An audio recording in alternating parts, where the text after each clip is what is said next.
Good afternoon, all, and welcome to the third installation of the AAERG's Black History Month Speaker Series. I'm Jonathan Nurse, the lab's Director of Federal Relations, and it is my pleasure to introduce our speaker, Dr. Satya Gontcho A Gontcho. Satya is a French cosmologist working at the forefront of efforts to build the largest three-dimensional map of the observable universe ever made by mankind in order to shed light on the nature of dark energy, the force responsible for accelerated expansion of the universe.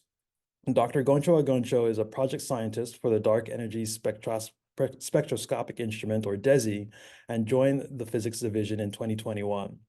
In her spare time, she uses her expertise as a scientist and as a performance artist to explore the various ways storytelling can be adapted to reach a broad audience and bring the public's attention to the wonder of understanding the universe in which we live. Before we bring Satya on, we have a brief video on her work. My name is Satya Gontcho A Gontcho. I am a physicist that specializes in cosmology and astrophysics. The world that we live in has always been fascinating to me. At university, I studied fundamental physics and earned a PhD in astronomy and astrophysics. The evolution of the universe is driven by its content, most of which remains mysterious to us and bears the fitting name of dark energy and dark matter. I investigate their nature by using some of the most advanced telescopes of our time to piece together the history of the universe.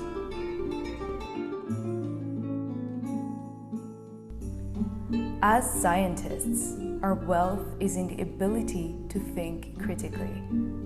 Sharing this wealth outside of our community is of utmost importance to me.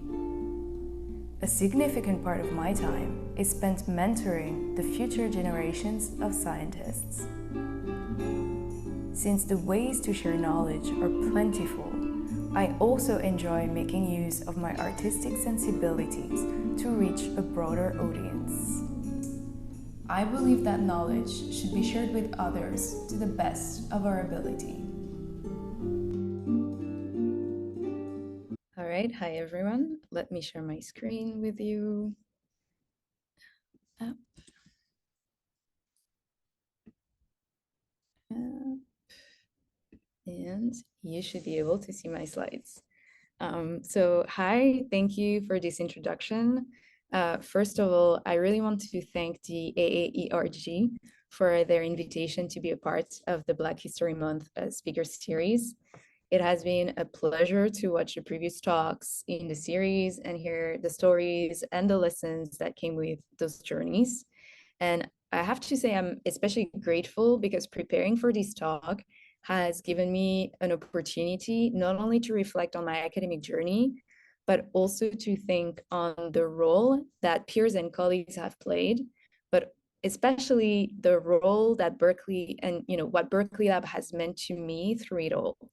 A quick word on my background.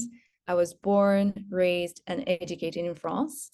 And growing up, I was very curious. I enjoyed asking questions. I have wanted to be almost all of types of ists, so volcanologists, archaeologists, marine biologists, geologists, rock and scientists. And so it will come to no surprises whatsoever that after continuously asking why, I turned to the STEM studies right after high school. And so if I were to give, my academic journey in a nutshell, that would be this timeline. And it starts in my hometown of Lyon in France, and it goes all the way to 2021, well, actually now 2024, now that I joined Berkeley Lab as a project scientist in the physics division.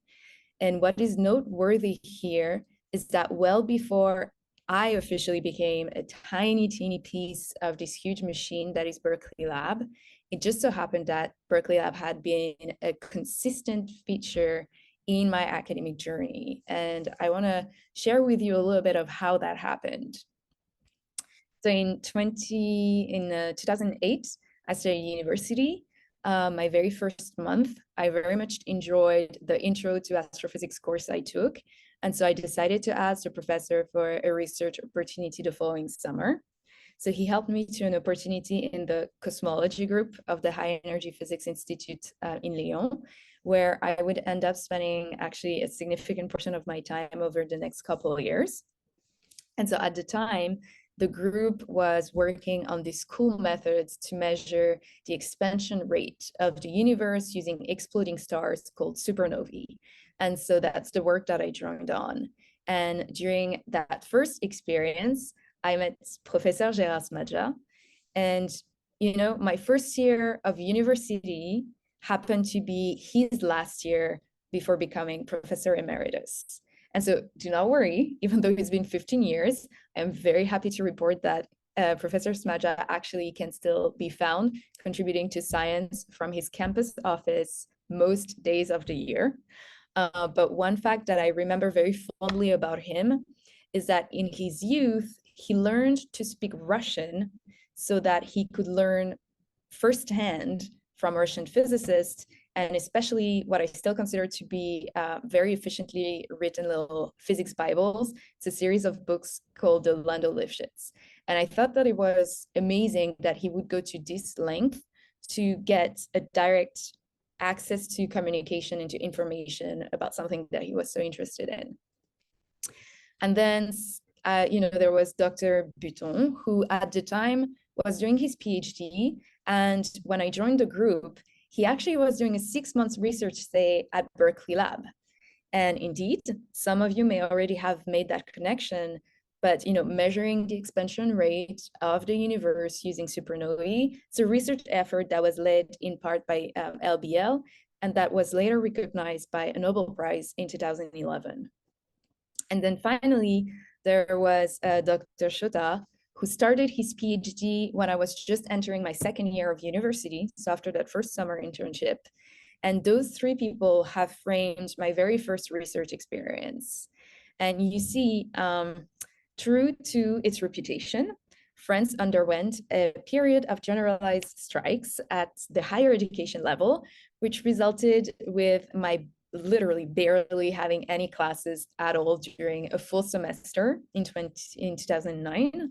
And so that in turn actually meant that I was able to dedicate an entire semester as a second year undergrad to joining full-time their research group.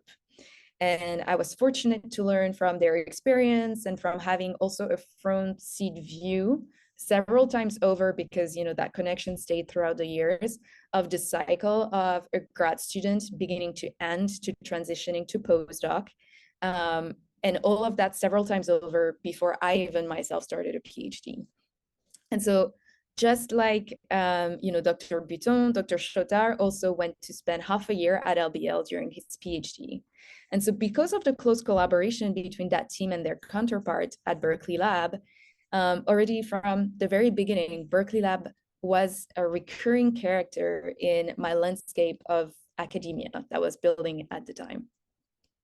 All the same, undergrad is a chance to learn about different fields, reflect on what skills, what topic of research one is interested in and most enthusiastic about and wants to learn and be a part of. And so I actively decided and thought out, other opportunities to expand a little bit my range of experience. And so that led me to working still in Lyon with nuclear physicist. Then I moved to Paris for my master's. And soon after, actually, I went back to attend Dr. Buton's PhD defense. And that's where I met Dr. Alex Kim, who was in his thesis committee. And you see, already at the time, Dr. Alex Kim was a scientist in the physics division at LBL. And before, so, bear in mind, it was, 2010, let's say. And before ID and DEI became such items for all structures to nail and be good at and, get behind, Dr. Alex Kim already embodied the ideal that IDEA now stands for at LBL. And throughout the years, having bumped into him in various professional contexts was always very pleasant and encouraging. And that made my student self think of LBL as a welcoming place to aspire to be at some point. So then, I kept going in my exploration and did various subfields of physics and doing some more theoretical research project. And by being selected as a part of a CERN summer school, which is the big particle accelerator in Geneva, Switzerland. And then that same year, because I like to plan ahead, I started inquiring for a research opportunity abroad the following year. Okay. Around that same time, other PhD student, Dr. Shotar, had his PhD defense. And that's where I was first acquainted with Dr. Stephen Bailey, who was an American scientist who was also in his thesis committee. And as it turned out, Dr. Bailey had just moved to LBL to join the physics division as a project scientist, not to work on supernovae, but to work on a new method to map out the content of the universe. And so now you see, unbeknownst to me, Professor Smadja had thought and decided that the new project to map out the universe that Dr. Bailey had joined at LBL was the perfect ground for an early career scientist to come up through and have a very varied and good setup in their academic career. And so he reached out to him on my behalf so I could do my master's thesis under his supervision. And then one day email me, by the way, this is what you're doing next year, you know. And so this is how, after 4 years of my French peers and colleagues giving me weekly news, actually, of what was going on research-wise and, you know, HR-wise and all of that in the corridors of the 5th and 6th floor of Building 50 at LBL all the way across the world, I would set foot there for the first time myself. And Dr. Bailey welcomed me with a thoughtfulness that I had never seen before or since. He had typed up a summary of all the essentials to know about DOE project that I was going to work on. He had crafted a series of exercises and small Python, you know, programming homework for me to get up to speed on the technical aspects that I would need in order to hit the ground running and achieve the science goals that we had set for that summer. So now I will take 30 seconds to give you the highlight of the science I got introduced to that summer. Actually, only 5% of the universe is made up of regular matter. Of this 5%, only a fraction is hot and energetic enough to emit light. So that means we can only see a fraction of those 5% of the universe. And so the part that is not luminous is actually cold gas that's laying around in between galaxies. And then, you know, the other 95% are called dark energy and dark matter. And these are the big mysteries that the cosmic frontier, the DOE Cosmic Frontiers is investigating. But going back to using what we can see, we can actually use the very luminous astronomical objects called quasars that you see on the left of your screen, and that are, you know, signified by the red dots on this big block diagram. We can use them because they're so luminous to backlight the presence of cold gas. And just the same way that you have a lighthouse, you know, in a storm that's going to illuminate the fog, then quasars can backlight the presence of cold gas in between galaxies, and we can use that as a way to sketch out how this cold gas is distributed in the universe. And so we can make a 3D map of that gas, and from that we can learn something about the history of the universe. So since I very much enjoyed that work, I decided that I wanted to join that international collaboration for my PhD. Because I was already part of the French educational system, I first looked for local opportunities. And this is when I reached out about 9 months earlier than a normal schedule, because I like to be early, to Dr. Julien Guy. And he agreed to supervise my thesis, only to let me know very, very apologetically a few weeks later that he would not be able to supervise my work because, wouldn't you know it, he got approved for a couple years of sabbatical at Berkeley lab, starting when I would have been doing my PhD. So, oh well, good for him. I thought, Berkeley's awesome. So then I went back and thought, well, let me look at the authors of, this paper, for example, that was relevant during my internship with Dr. Bailey. And let's look at older European affiliated authors, and let's see if some of them have an opportunity for me. So that's how I ended up reaching out to Dr. Font Ribera, who replied very quickly, very enthusiastically, very helpfully. And unfortunately, he said he was a postdoc, so he could not take a PhD student, but he warmly recommended his PhD advisor in Barcelona. And that's how I met Professor Jordi Miralda Escude, who also replied very positively, very quickly, stated that the areas of astronomy he would be happy to supervise work within were, this and this and that. And he told me that he was happy to brainstorm with me, for potential projects within those areas, and that could be a doctoral work together. And I thought that his answer was completely refreshing from others I was entertaining at the time, because as opposed to, people telling me, oh, great, I need someone to work on XYZ so you can do that. He told me, here's what I'm good at. Here's where I have expertise. Let's find something that interests you in that we can work on together. And so that's how I ended up moving to Barcelona. As you can see, I really cannot complain about the places where I've studied or worked.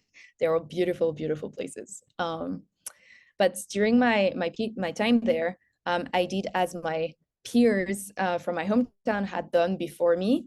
And I actually proceeded to do several times month-long research stays over several years at Berkeley Lab, visiting Dr. Font Ribera, because he was now a postdoc there. He had moved from Switzerland to Berkeley. And I'm going to take another 60 seconds to tell you a little bit more on the science I worked on during my PhD. I did mention we're mapping out where matter is in the universe. And so by mapping that out in 3D, and because light and information takes time to travel to us, the further away something is, the longer the light needs to travel. And that means the older the information that light carries.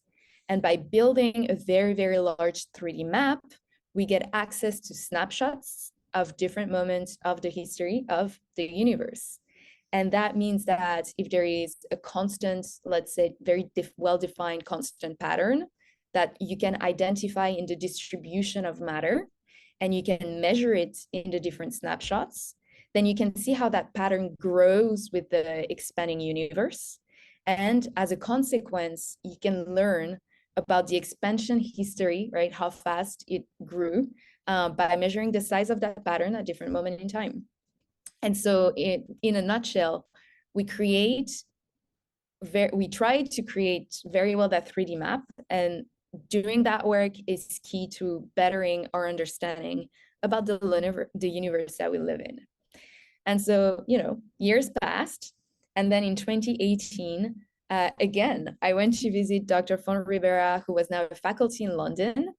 And when I was there, he actually helped me to an opportunity to do something I'd never done before, which is go contribute to observations at a telescope at an observatory in Chile for the next big project of mapping out the universe that happened to be led by Berkeley Lab, and it's called DESI, the Dark Energy Spectroscopic Instrument. And so this, in turn, doing those observations and getting involved in that put me in touch with the lead of the cosmology group in the physics division at LBL, who is also the co-project scientist of DESI. And so if you were to ask folks in the cosmology group right now, from most of their point of view, that's when I appeared. This is the starting point of the, small role I started to play at LBL. And so as you can see, for them, that comes 10 years after Berkeley Lab started to play a regular, to be a regular character in my academic landscape. And then I went on to, I did my first postdoc at the University of Rochester in upstate New York. And here I really want to note something from my experience there, was that the cosmology group, who was led by, Professor Regina Dimina and Professor Segev Bensby, that's a cosmology group that was born barely a year before I joined. And Professor Demina had a very successful career in particle physics, but she also wanted to expand her activities to include cosmology. And Professor Bensby was similar, but with particle astrophysics. And so for the first time, I found myself in an environment where, I joined a group where clearly everyone was very skilled, but everyone was new to the science, or at least those specific science questions. And what struck me about their approach to communication and exchange of information and way to interact in the group was that the priority in every exchange was always on ensuring that everyone started from the same understanding, because it wasn't given, right? There was no jargon at first order.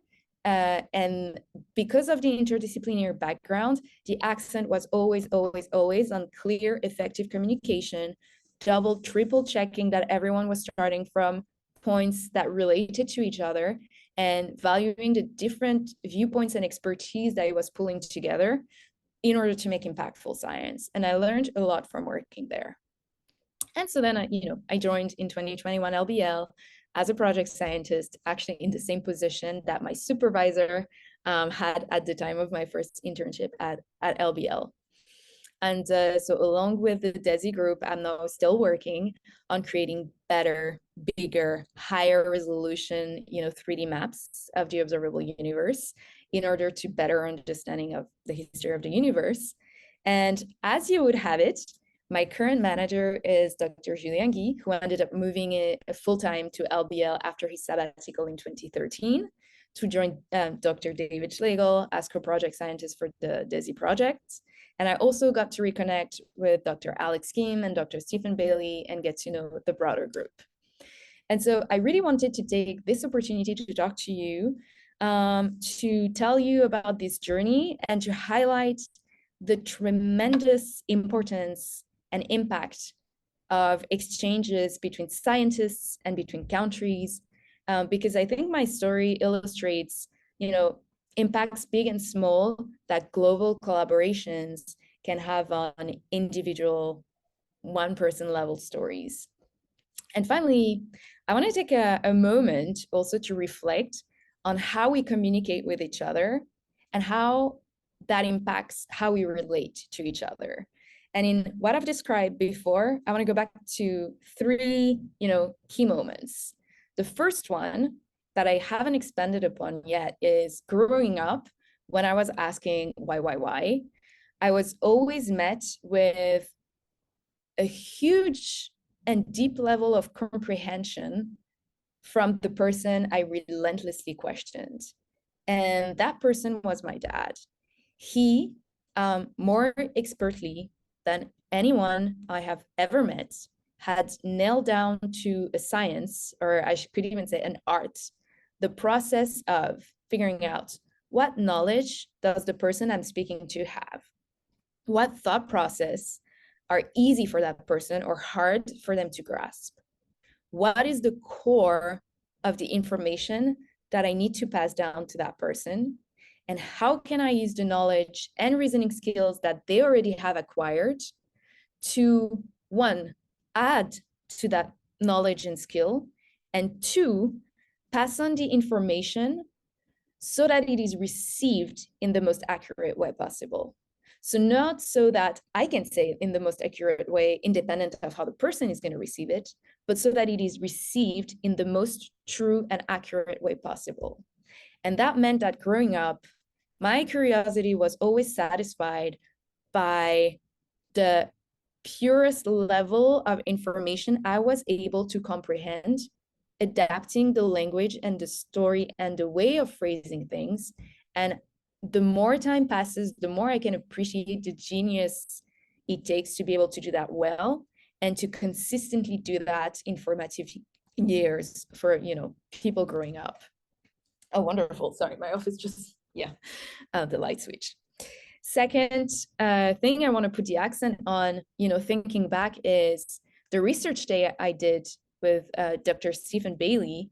I actually, you take pause to really appreciate what he did, because he approached it thinking, how can we start I should note, I was his first ever student as well.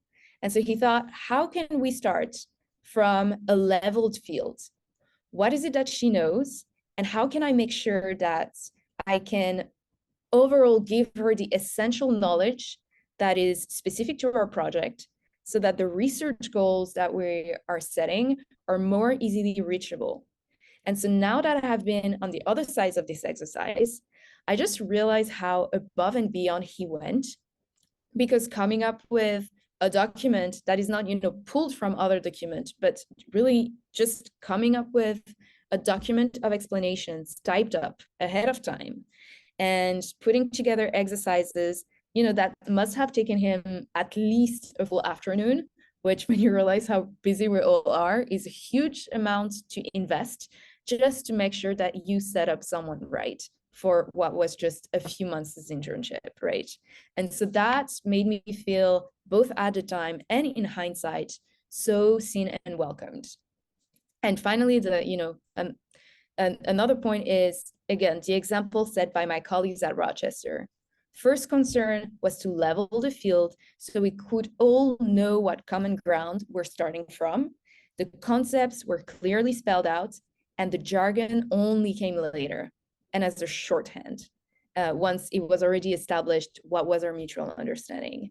And the approach was very, very different from anything I had experienced until then. And so you see, I think that as time passes and as the high efforts that we invest into getting our education are now something that we've accomplished rather than something that we strive for, it can be easy to get comfortable.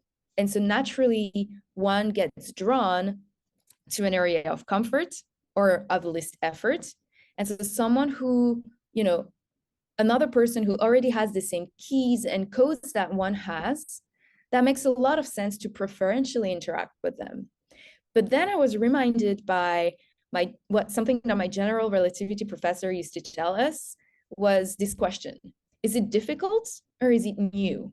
Because if it is, difficult, that's one thing. But if it's new, a little bit of effort and then you're over it. And so just because it's difficult, there are reasons to choose more expeditious path, and I get that. But once you really try and differentiate between, difficulty and newness, you realize that just because it's new, just because it's different, that doesn't mean that you should necessarily fall back on comfort. I would argue that there is much to be gained by putting in a little effort and learn new ways to relate to someone in a way that does not necessarily come naturally, right? I have been fortunate to have meaningful exchanges now with colleagues, and it has been heartwarming to hear examples where someone used to say, or would say, oh, this is so nice. That person I just interviewed, they just get what I'm saying. I feel like we're speaking the same language, and that's great. And that's something that should be valued. But then they also went to saying those things to and appreciating them to also appreciating, what? I just, in that short interaction, I couldn't necessarily understand where this person was coming from. But then I decided I would spend more time and talk to them again. And then now, wow, we hired them, we collaborated with them, what have you. But just the value of realizing that, getting out of your comfort zone and not only preferentially interacting with people that function or have the same background as yourself can be extremely valuable.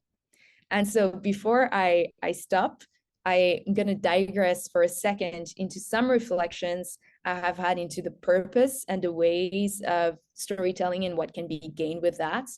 And so for that, I want to share just a teeny other aspect of my life. That is, I'm a performance artist. I have been trained in Odissi dance, and it's an art form from India that has a very strong component of nonverbal storytelling. And so a very important part of the training is to put yourself in the shoes of your audience, understand how they perceive what you're trying to tell them versus how you perceive what you're trying to tell them. Because it's always that, point of connectivity where you have a certain idea of what you're saying and how you're saying it, but also you need to realize how this is perceived. And that aspect of my training, I have extensively worked on with Sharon Lowen. And as she will tell you herself, she's a Jewish American woman from Detroit, Michigan, who attended the University of Michigan, Ann Arbor. She graduated with a degree in performing arts. She then went to India in the 80s 70s as a Fulbright scholar to study Indian classical dance. She hasn't left in 15 years. She is a tremendously recognized artist in this discipline.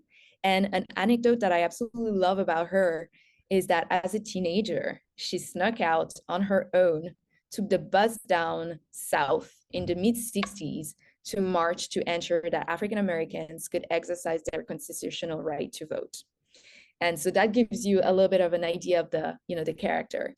And a conversation that struck me with her was when she was visiting me a couple years ago, and I was telling her about this research project I had for high school students. I was anxious of doing a good job.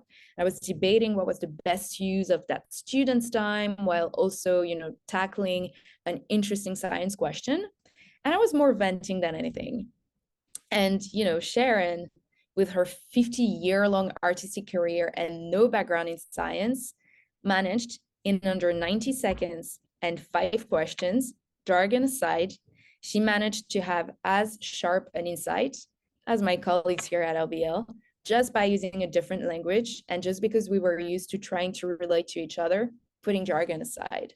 And that really made me understand the value of trying to connect and understand what other people might bring and really take down that jargon barrier. And so I have carried that with me in my work as a science communicator, in my collaboration with other artists. So here pictured, I have this ongoing collaboration with a poet called Amy Catanzano. And I also really, really, really want to highlight the communications division and the K-12 program at LBL, because they are doing a tremendously great job. And I've worked with them these past couple of years to bring science and the scientists to classrooms. And I think this is tremendously valuable.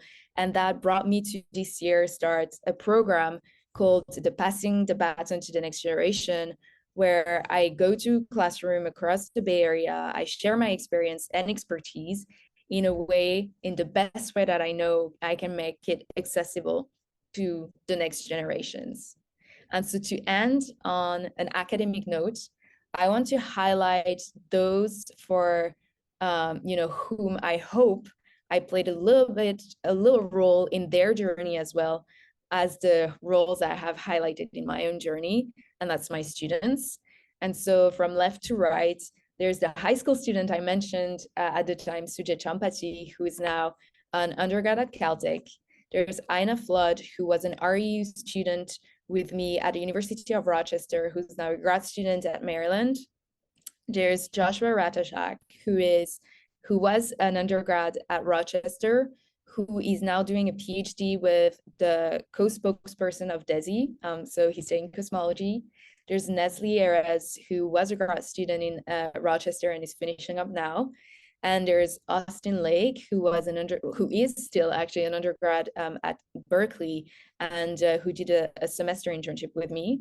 And now there's my current students, undergrad at Berkeley, who are Palas Beto, MIU. And if you're like me and you prepare your slides at the last second, you realize that not everyone has public pictures, but there's also Thomas Liu and Chao Zhongchu. And what I can say from this is that the future looks very, very bright when I look at them.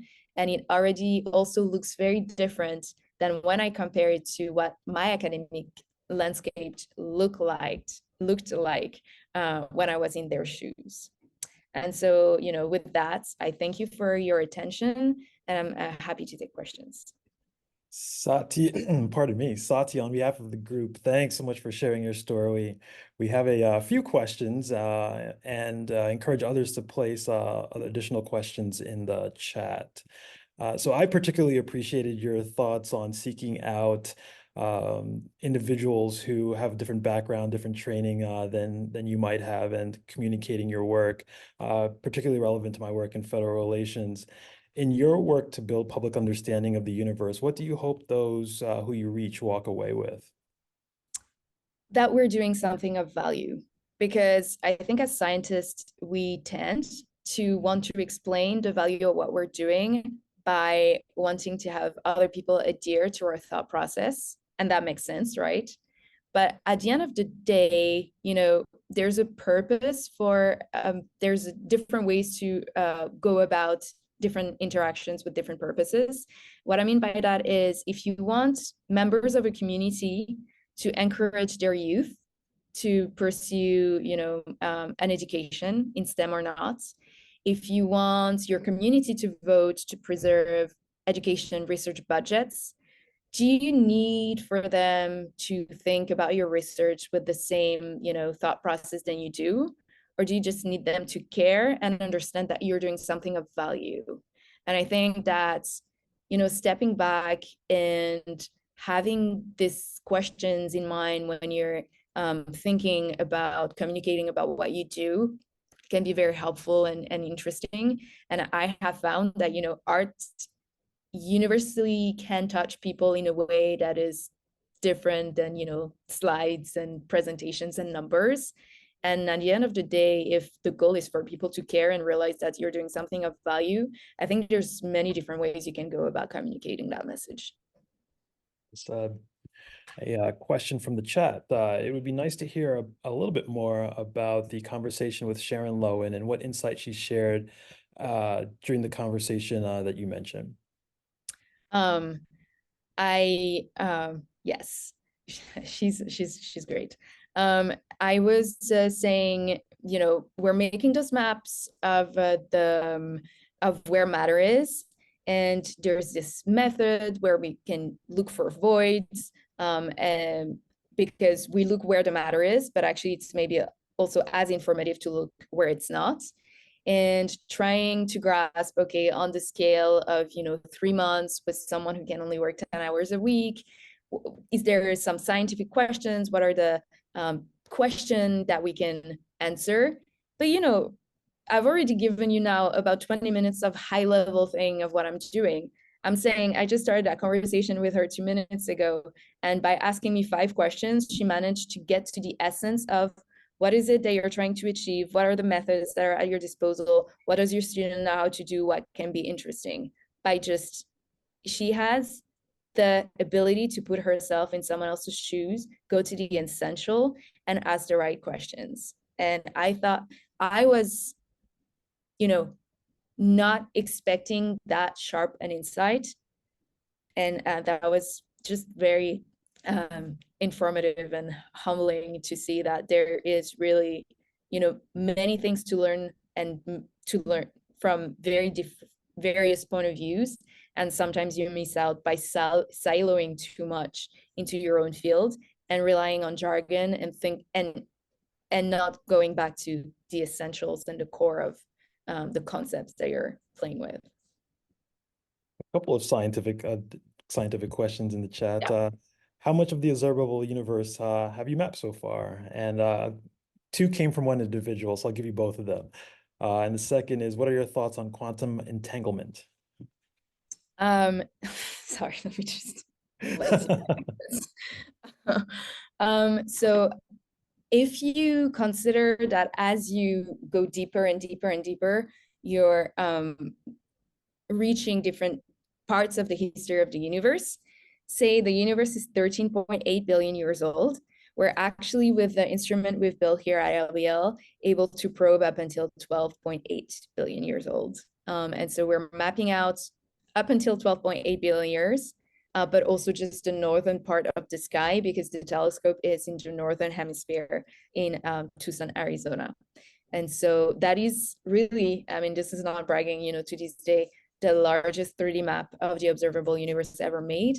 And actually, I could also direct you to the Chabot Planetarium in Oakland that shows a 20-minute planetarium movie that the collaboration has put together to show what the first, of what this map looks like the first year out of the 5 years of data collecting, and explaining a little bit more about the how do you do that and why. And then as far as quantum entanglement, I have to say, sadly, this is not my field. And so I don't know that I have an insight that I can give you that is much better actually than anyone else. Sure. Now, stepping out of science a little bit, you mentioned a few people throughout your presentation who have been helpful to your educational and career progress. Thanks for sharing all the photos. It's great to see, those faces. Who do you now look to for support and to remind you of what you are capable of? As far as, something so tied to my identity in terms of what I'm capable of or who I am, there's not, I don't need to go very far. My family is really an anchor. But as far as learning from other people and seeing things that are inspirational or just, taking a page out of a book where I think someone does something really well, I think you can actually find inspiration a lot, because it's, not everyone's perfect and not everyone does everything that you would want to do, but you can very often grab something from the people around you and take a cue on something that you think they do really well, and learning to leave what is not of interest to you and focus on the one positive or the one takeaway in every person you see. Actually, you are mutualizing your learning and getting a great source of, knowledge. Yeah, well said. What advice do you have for African American Black women who are beginning their careers in the STEM fields? Something you wished you had known when you first started? Um, I don't know if it's something I wish I had known, but definitely something I realized that I think is very helpful is there is how you see yourself. And that is probably the most accurate, what you should go by and what you should care about. But there is also how you are perceived. And spending time understanding how you are perceived does not mean that you need to agree with that perception, but having an understanding of how you're perceived can inform you how to navigate better the interactions. You don't need to accept someone else's truth about you, but understanding, what their truth is equips you better to then play out, what you want to do in that space. And I think this distinction I have found, maybe allows better to filter, this is who I am, this is how I want to do, how do I get to what I want to do better, understanding the environment I'm in. Gotcha. What does a typical day look like for you? Sadly, I think it's very, local, of this day and age. I wake up, I have telecoms with Europe from 7 a.m. until like all morning. And then at some point, I'm trying to arrive to Berkeley early enough to get parking. Otherwise, I don't know where to park to get to my office. And then, I just come to the office, chat with colleagues, get my work done. And then from time to time, I get to travel to the telescope and, do some observations, touch some cool stuff. And in the summers, maybe there's some conferences where I get to interact more broadly and in person with a bigger variety of colleagues. But we're lucky to have a lot of visitors coming through Berkeley. So I do get to also, see, interact with a variety of people, which I find extremely enriching. Gotcha. A question following up on your previous comments on perception. How do you understand how people perceive you? Well, it's very interesting because if I don't open my mouth to first order in the US, I'm seen as African American. And then people's language changes as soon as I start speaking. They're like, oh, that French woman, right? And so that's one change.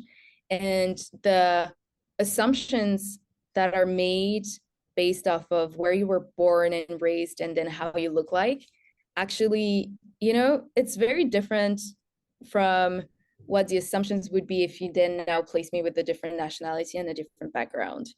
And no, I'm forgetting, sorry, the exact phrasing of your question, but I have found interesting to navigate between different continents and see the different assumptions that come with my look. And yeah, it's just something for people to do and for me to, I don't know, marginalize over and just keep going with what I want to do. Same. Comment and a question. Thanks so much for your great talk. A lot of your research can be communicated by sight, but what approaches do you or can you use to reach those who perhaps cannot see? Oh, thank you for this question. Actually, that reminds me, I was part of a mentoring society for women in physics, where I had a mentee who was in Brazil, and she had this art piece that was, tactile. You could touch um, maps of the universe, astronomical objects, and they had made, um, you know, astronomy accessible through touch. And so this is really, not my effort, but I just thought that was really cool. And that's why I mean also by different people, different backgrounds, different skills and point of views will bring different solutions to various problems or issues or things that we want to improve. And so I thought that's a very good illustration of that. Absolutely. What are some thoughts, hopes, dreams for the future? Um, I like funnily enough, I'm not too invested, for example, in one reason, like one explanation as to what is dark energy, what is causing the expansion of the universe. But I find the process of figuring it out very, very interesting. So hopefully, a long and fruitful career, continuing to contribute to those efforts in a stimulating work environment. Very good. Well, I will yield the floor back to you, Satya. We've come to the end of our questions from the audience. Again, thank you so much from the group, and the floor is yours for any final points of wisdom that you'd like to share with the group. Well, first, again, thank you very much for giving me this opportunity to talk to you and for me to reflect over actually the past 15 years. And I hope that, this maybe prompts you to ask the next person you bump into in the shuttle or just like on LBL campus about what they're doing and to take away the jargon and to dive into just like the core of what you're doing and just interact and learn from each other. Excellent. Thanks again. And have a great afternoon, everyone. And we hope to see you for the next AAERG event for Black History Month. Take care.